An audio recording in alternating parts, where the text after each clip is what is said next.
नमस्कार, मैं हूं डेजी और आपका स्वागत है गपशप न्यूज में। भारत के बाद अब चीन के निशाने पर है जापान।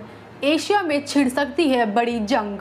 लद्दाख के गलवान घाटी के हिंसक झड़प के बाद से भारत और चीन की सेना आमने सामने है।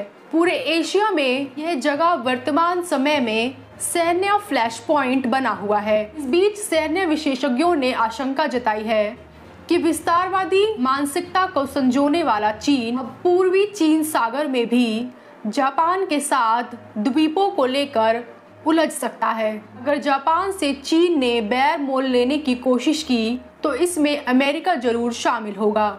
चीन और जापान दोनों ही इन निर्जन द्वीपों पर अपना दावा करते हैं, जिन्हें जापान में सेनकाकू और चीन में डियावोस के नाम से जाना जाता है। इन द्वीपों का प्रशासन 1972 से जापान के हाथों में है।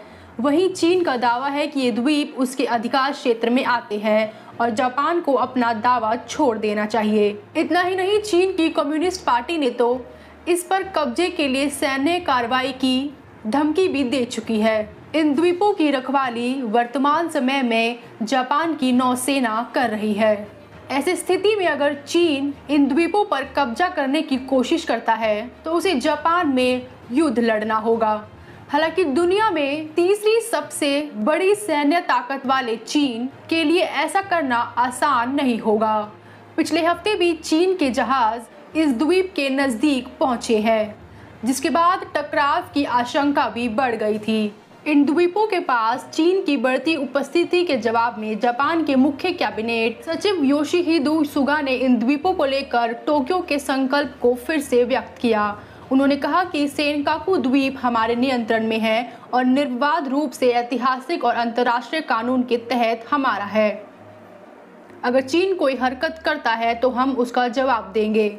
जापान के जवाब में चीनी विदेश मंत्रालय ने कहा है कि डियाओस और उसके लगे अन्य द्वीप चीन का अभिन्न हिस्सा है, जिसके कारण हमारा ये अधिकार है कि हम इन द्वीपों के पास पेट्रोलिंग और चीनी कानूनों का लागू करें। कोरोना संक्रमण से जूझ रहे दिल्ली के स्वास्थ्य मंत्री सत्येंद्र जैन की अब हालत में प्लाज्मा थेरेपी के बाद सुधार आया है। उनका बुखार कम हुआ है और उनके ऑक्सीजन लेवल में भी सुधार आया है।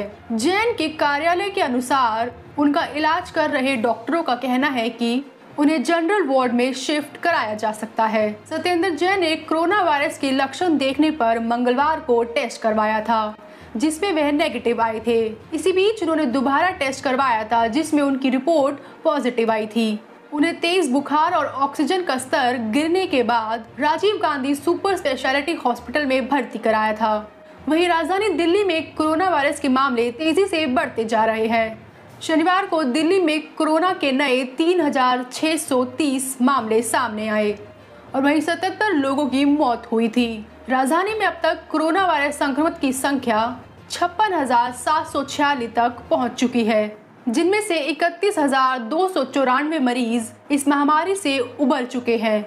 देश में कोरोना से सर्वाधिक संक्रमित राज्यों में महाराष्ट्र और तमिलनाडु के बाद दिल्ली तीसरे नंबर पर है। राजधानी में अब तक 2,112 लोगों की इस महामारी में दम तोड़ चुके हैं। इसी के साथ इस खबर में फिलहाल इतना ही। फिर मिलेंगे एक दूसरी खबर के साथ, तब तक के लिए नमस्कार।